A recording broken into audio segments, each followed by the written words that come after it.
Hello everyone, I Kuldeep welcome you all to 20 GK question, जिसके अंदर में हम सारे वो इंपॉर्टेंट क्वेश्चन देखेंगे जो हमने हिंदू और इंडियन एक्सप्रेस में आज टॉपिक्स में पढ़े थे। ओके, तो पहले टॉपिक पे आते हैं, पहला पर्टिकुलर क्वेश्चन पे आते हैं। The border between Pakistan in Afghanistan is known as what. तो पहला टॉपिक हमने पाकिस्तान अफगानिस्तान बॉर्डर ही पढ़ा है। तो what is the name of the Pakistan Afghanistan border? तो ये मॉर्टिनर दुरंत ने पर्टिकुलरली लाइन बनाई थी, इसलिए इनको उन्हीं के नाम पे दुरंत लाइन भी कहा जाता है। तो फर्स्ट का आंसर डी है।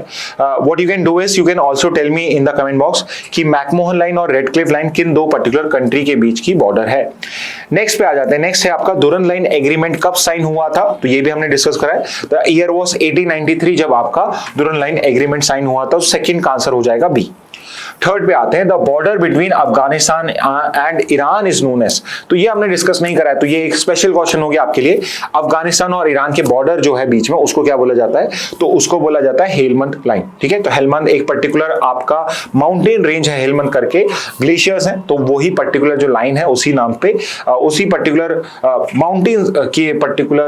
माउंटेन्स के बेसिस पे इस पर्टिकुलर लाइन को नेम करा गया, तो Helmand line is the name. Third का सी हो जाएगा। फोर्थ पे आते हैं।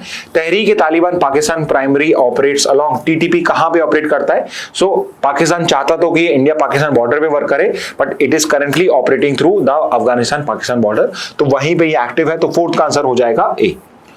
नेक्स्ट पे आते हैं। The Sharm El Sheikh summit for peace on Gaza is being co hosted by. तो शर्म एल समिट जो हो रही है आपकी फॉर गाजा पीस, ये पर्टिकुलर समिट कौन को होस्ट कर रहा है? So it is obviously hosted by the host country which is Egypt, but it is also co hosted by Donald Trump also और by the president of US. तो अगर option D देखोगे तो दैट इज द आंसर। तो fifth का answer D है।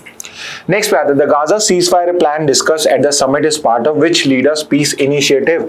Gaza ceasefire plan किसने बनाया है? So it is made by Donald Trump only. Okay, तो सिक्स का आंसर हो जाएगा ए। नेक्स्ट पे आते हैं। The main mediators of Israel Hamas ceasefire deal are.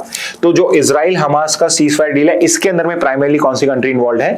तो कई कंट्रीज की ग्रुपिंग बताई हुई है, बट प्राइमरली अगर तीन कंट्रीज को चूज करना हो, so they are going to be US, Egypt and Qatar. तो सेवेंथ का आंसर हो जाएगा ए। नेक्स्ट पे आते हैं। Which country decline the invitation to the Sharm Al Sheikh peace summit.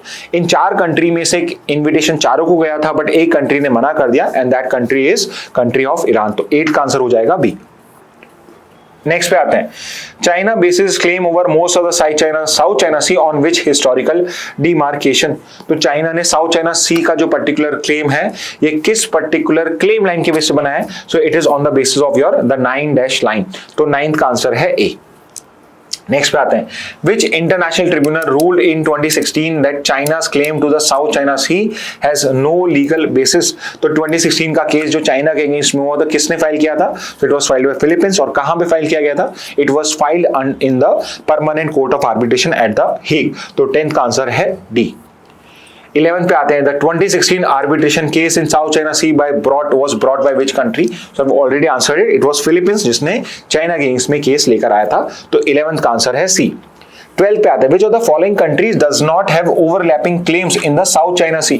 कौन सी वो कंट्री है जिसका कोई पर्टिकुलर ओवरलैपिंग क्लेम नहीं है in the South China Sea? So that country is Japan. Japan इन कंट्रीज में नहीं फॉल करता है जिसका साउथ चाइना के साथ जिसका चाइना के साथ साउथ चाइना सी में कोई डिस्प्यूट चल रहा है। तो 12th का आंसर ए है। नेक्स्ट पे आते हैं। Who was the first president of independent Cameroon? So it is not asking you the current president, it is asking you the first president of independent Cameroon। तो हमने ये पढ़ा है, अभी तक 2 ही प्रेसिडेंट हुए। Currently it is Paul Biya and the first president was Ahmadou Ahidjo. तो 13th का आंसर हो जाएगा बी। 14th पे आते हैं। Cameroon was originally colonised by which European power before world war 1। तो ये भी हमने डिस्कस करा है। कैमरून जो था before world war 1, it was a territory और it was a colony of the Germans, but world war 1 में because Germany lost that particular war, तो इस पर्टिकुलर जर्मन कॉलोनी को ब्रिटेन और फ्रांस ने अपने बीच में सब डिवाइड कर लिया था, but originally it was colony of Germany. तो 14th का आंसर डी है। Next is what is the capital city of Cameroon. तो ये भी हमने डिस्कस करा है। Capital city of Cameroon is याओंडे।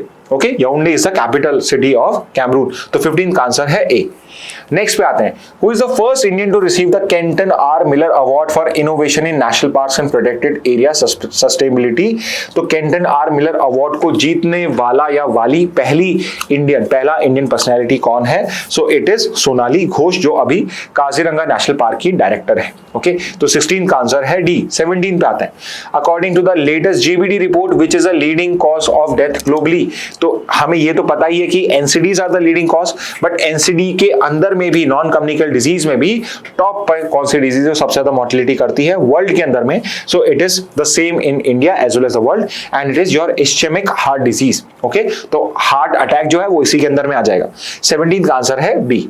Next पे आते हैं, which disease was the leading cause of death in India in 1990। 1990 में सबसे ज्यादा डेथ किस वजह से होती थी? तो हमने ये भी पढ़ा है 1990 में it was the diarrhoeal disease. तो basically that was the reason for most number of deaths in the 1990s, but it is not the case any more. 18 का आंसर इसलिए सी है। नेक्स्ट पे आते हैं, which factor is not contributing to the rise of NCDs in India. Okay, तो ये जो particular, अगर आप हैंडआउट को अच्छे से आज के पर्टिकुलर न्यूज़पेपर को पढ़ोगे या आपका न्यूज़ देखोगे तो उसमें हमने कॉजेस को भी डिस्कस करा है। तो आपका जो मेन रीजन है एनसीडीज का वो ये है, वो है डिलेड इंडस्ट्रियलाइजेशन। तो बिकॉज इंडस्ट्रियलाइजेशन डिले हो गया तो it is the particular time जब हम पॉल्यूटेड एनवायरमेंट में रह रहे हैं। And second is progressive urbanisation. तो अर्बनाइजेशन से लाइफस्टाइल हमारा चेंज हो रहा है, उस वजह से भी हमारे जो पर्टिकुलर एनसीडीज हैं वो इंक्रीज हो रहे हैं। But at the same time decrease in vaccination coverage would not lead to NCDs. इससे कम्युनिकेबल डिजीज बढ़ती है। जैसे फॉर एग्जाम्पल कि अगर मैंने आपकी जो डिफरेंट डिजीज होती है, जैसे मीजल्स का पर्टिकुलर आपको वैक्सीन लगता है, अगर आप वैक्सीनेट नहीं होगे तो मीजल्स एक एनसीडी नहीं है, ये कम्युनिकेबल डिजीज है।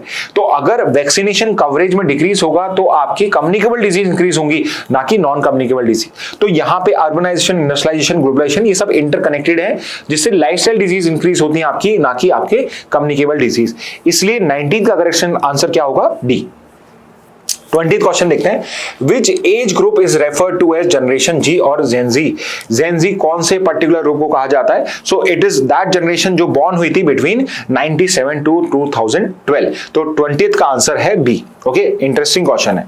और नेक्स्ट पे आते हैं, the generation born between 2013 and 2025 is called as what. तो जेनजी तो है 97 से 2012, और जेन अल्फा बोला जाता है जो 2013 से 2025 में बॉर्न हुई है, यानी कि 21st का करेक्ट आंसर है ए। तो ये एक आपका बोनस क्वेश्चन था, और जेन अल्फा के हिसाब से ही ये बोनस क्वेश्चन भी उतना ही इंटरेस्टिंग है। ओके, तो स्टूडेंट्स ये थे आज के interesting 21 question. So I hope अगर आपको ये क्वेश्चन अच्छे लगे तो इनका क्वेश्चन और इसका आंसर आप कहीं पे लिख सकते हैं।